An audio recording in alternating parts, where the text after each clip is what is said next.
पिछले एपिसोड में व्यंग्यवान लास्ट वाले क्रिस्टल को हासिल करने में कामयाब हो गई थी, जिसके बाद से उसके पास में जॉइंट स्पीड गॉडकीपर आ गई थी और फिर इसका यूज करके उन्होंने वहां के सभी डीमन को हरा दिया था। इसके बाद अगले सीन में हम लगता है कि हॉ टू नो शायद उस डीमन को मारने में कामयाब हो जाते हैं, जिसके बाद से बाकी सभी डीमन जिंदा हो रहे थे। फिर हमें पता चलता है कि इसके पिछला साल में सेफ सीटिंग डेमन गॉड का हाथ है, जिसके बाद हॉचन करना लगता है कि उसे मार पाना इतना आसान नहीं है, क्योंकि कोई भी चीज आसानी से उसे परचेज कर सकती है, जिसके वजह से उसे मारने के लिए बहुत सारे डिमन हंटिंग ग्रुप ने ट्राई किया, लेकिन आखिरकार वे सभी उसके हाथों मारे गए। और इसके अलावा लाइंस में आज तक इसे करेक्ट करने के लिए कोई भी रास्ता नहीं खोज पाया। तभी अचानक से हम देखता है कि यहां पर कोई पावर एक्टिवेट होने लगी थी, और फिर हम देखता है कि इनके चारों तरफ जायंट स्वर्ड आ जाते हैं और कोई डीमन गॉड इनसे कहता है कि तुम तो सच में बहुत स्मार्ट हो, लेकिन आखिरकार मैं तो एक डीमन गॉड हूं और अब इसीलिए तुम ये समझकर नहीं जा सकते। इसके बाद हम देखता है कि वे इसके बनाए हुए फॉर्मेशन में फंस गए थे, जहां पर कि वे इसके सामने कुछ भी नहीं कर पाते। और फिर हम देखता है कि वो फॉर्मेशन सन इनके पावर को खींचने लगती है,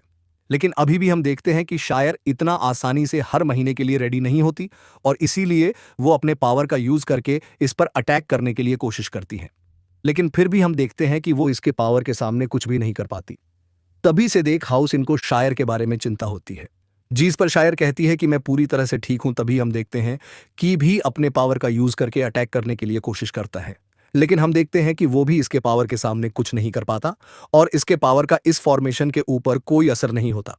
तभी उसका पता चलता है कि वो फॉर्मेशन में उसके स्पिरिचुअल एनर्जी को खींच रही है, लेकिन हम देखता है कि वो इसे रोकने के लिए कुछ भी नहीं कर पा रहा था। मगर तभी हम देखते हैं कि वो डेमन गॉड भी इनके ऊपर इतना लगता है और फिर उनसे कहता है कि तुम मेरे जिंगजू एपेटाइट किलिंग फॉर्मेशन के सामने कुछ भी नहीं कर सकते, क्योंकि इसे सॉल्व कर पाना पूरी तरह से इम्पॉसिबल है। अब इसीलिए वो इनसे कहना लगता है कि तुम इससे बचने के लिए कुछ भी नहीं कर सकते, क्योंकि ये फॉर्मेशन धीरे धीरे तुम्हारे सारी स्पिरिचुअल एनर्जी को खींच लेगी, जिसके वजह से तुम इसमें ड्राई होकर मारे जाओगे और फिर इस तरह से तुम भी मेरा हिस्सा बन जाओगे।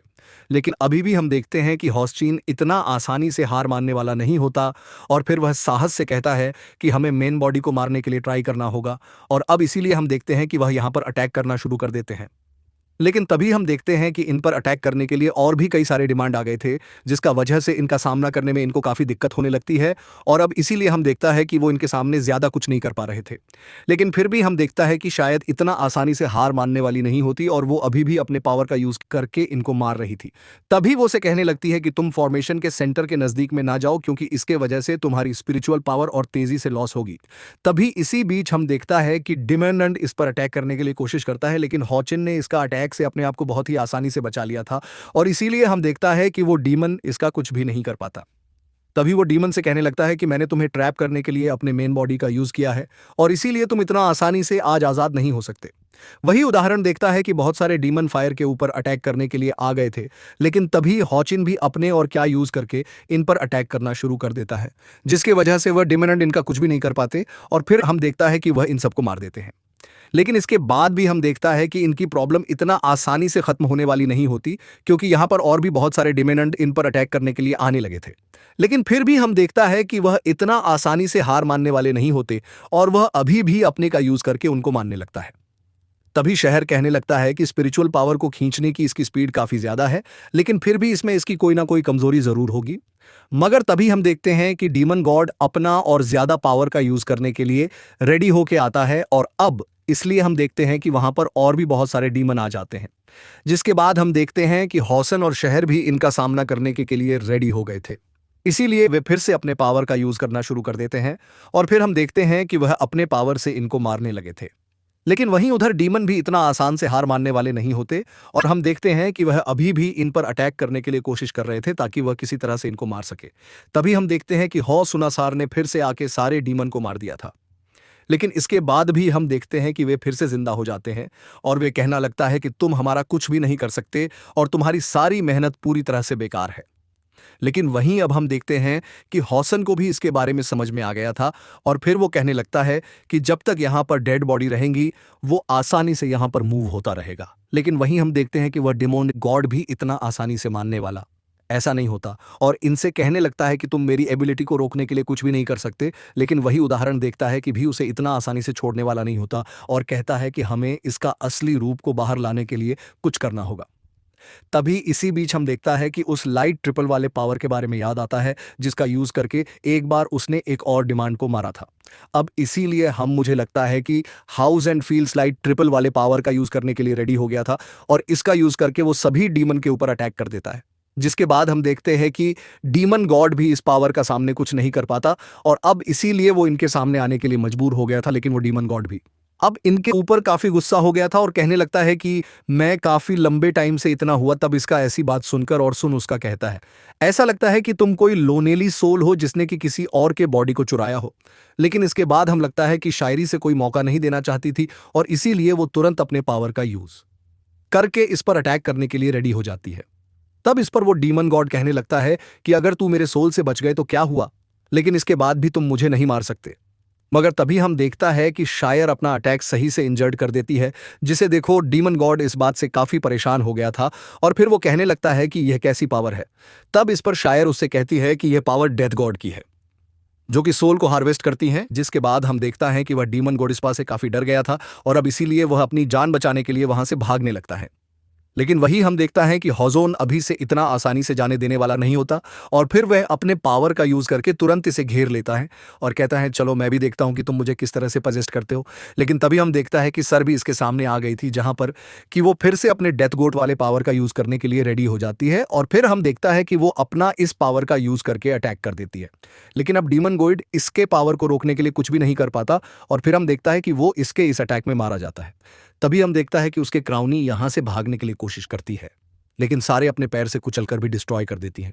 फिर वो कहने लगते हैं कि बाकी डीमन भी यहां से भाग गए और इसलिए ऐसा लगता है कि हमने उनको हरा दिया। वहीं उधर हम देखते हैं कि वो जुआन अपना पावर का यूज करके सारे डीमन को मार दिया था, इसलिए सभी सोल्जर इस बात से काफी खुश हो गए थे और फिर हम देखते हैं कि वे इसके लिए इसकी तारीफ करने लगते हैं। तो फिर हसन कहता है कि हमें यहां से वापस चलना चाहिए और अब इसीलिए हम देखते हैं कि वह दोनों भी वहां से आ गए थे।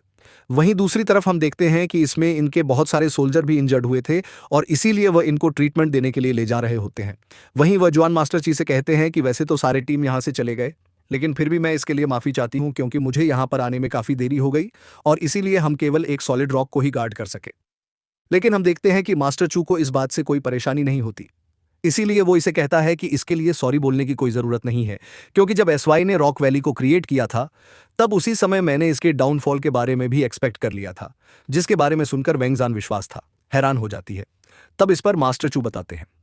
कि हाँ तुमने सही सुना, क्योंकि मार्शल एसवाई को भी जायंट स्पिरिट गॉड की पावर मिली थी और फिर उसने उस डिवाइन पावर का यूज करके उस पैटर्न को जीत लिया था। तभी हम देखता है कि उसी समय वॉर गॉड उसके सामने आए थे और उन्होंने उसे बताया था कि मैं वॉर गॉड हूं। लेकिन अब इंसान और डीमन एक बहुत ही नाजुक बैलेंस पर पहुंच गया है, जिसका वजह से मुझे लगता है कि अब कोई भी वॉर नहीं होगा और इसलिए मैं डीप स्लीप में जा रहा हूं। लेकिन फिर हम देखते हैं कि उन्होंने साउथ ईस्ट फोटोज के लिए डिफेंस क्रिएट करने का डिसाइड किया था, ताकि अगर बोल फिर से शुरू हो तो फिर उनके डिसेंडेंट इसके लिए फिर से वेकअप होंगे। जिसका बाद हम लगता है कि उस समय यस हुआ ने रॉक सोली डिफेंस के लिए एक सीक्रेट वेपन को क्रिएट किया था। तब इसका 12 में सुनकर वेंगीवान कहते हैं कि ये तो इस तरह सा है। तभी सीनियर मुझसे कहने लगता है कि जायंट स्पीड की ब्लेसिंग गोरियर में एक नई पूजा लेकर आई है, इसीलिए मुझे लगता है कि तुम तो बहुत शांति के साथ में हो पर प्रैक्टिस भी कर सकती हो। और फिर उससे पूछता है कि क्या तुम भी अपने अगली टीम को गैदर करने के लिए जा रही हो। तब इस पर विंग से कहती है कि आपको इसके बारे में ज्यादा चिंता करने की जरूरत नहीं है, क्योंकि इसका कॉल है, मैं इसके बारे में बहुत कुछ करने वाली हूँ इसके सर। अगले सीन में हम देखता है कि सभी सॉलिड रॉक के सामने आ गए थे, जहां पर कि वह जुआन इनके सामने कुछ करने वाली थी। तभी हम देखता है कि वह जुआन अपना पावर का यूज करके इसमें से क्रिस्टल को बाहर निकाल लेती है, जो कि दिखने में काफी पावरफुल लग रही थी। लेकिन वहीं हम देखता है कि वह जुआन ने जायंट स्पीड गॉड के पावर को भी एक्टिवेट कर लिया था और अब वो इसका यूज करने के लिए रेडी हो जाती है। तभी हम लगता है कि वो क्रिस्टल पर अपना जायंट स्पीड कोड का पावर का यूज करने लगती है, जिसका वजह सब इसकी पावर और ज्यादा बढ़ गई थी। और फिर हम देखते हैं कि इसकी कलर भी पूरी तरह से चेंज हो जाती है। जिसके बाद हम देखते हैं कि बाकी सभी विश्वास से काफी हैरान हो गए थे और किसी को भी इसके ऊपर यकीन नहीं हो रहा था। लेकिन वहीं हम देखते हैं कि व्यंगवान अभी इसमें कोई देरी नहीं करती और हम देखते हैं कि वो सिस्टर को फिर से इसके अंदर डाल देती है। लेकिन अब इसका वजह हम देखते हैं कि इसकी पावर पहले से काफी बढ़ गई थी, जिसका वजह से इसका असर सभी सोल्जर के ऊपर भी हो रहा था। और फिर वो कहना लगता है कि अचानक से हमारी फाइटिंग स्पीड बढ़ गई है। अब इसीलिए हम देखते हैं कि वह सभी इस पावर से काफी खुश हो गए थे और कहना लगता है कि इस फॉर्मेशन से तो हमारी ताकत बढ़ गई है। तभी वह जानकार ना लगती है कि ये वाला सॉलिड रॉक भी बहुत बुरी तरीके से डैमेज हो गया था। लेकिन मैंने इस पर जॉइंट स्पीड के पावर का यूज किया है, जिसके पास सब वो इसके रोक में फूसे हो गई है और अब इसीलिए उसने उसे एक नया लाइफ दे दिया है। तब इसके बारे में सुनते ही सभी सोल्जर इस बात से काफी खुश हो गए थे, क्योंकि ये चीज अब इनके लिए काफी लंबे टाइम तक काम करेगी और ये इनको जॉइंट स्पीड गॉड की पावर देती रही। कि वही हम देखता है कि इसका 12 में सुनकर मास्टर चूज भी काफी खुश हो गए थे और फिर वो वेंगवान को शाबाशी देते हुए कहता है कि तुमने बहुत अच्छा किया। इसके बाद हम देखता है कि मास्टर चूज सभी सोल्जर सभी सब फॉलो करने के लिए कहते हैं और फिर वो सबका सामना करता है कि वेंगवान तो वॉर गॉडेस भी है और अब इसीलिए वो वॉरियर वर्ल्ड की नई शॉप ओनर होगी। तब इसके बारे में सुनकर व्यंजवान काफी हैरानी जाती है।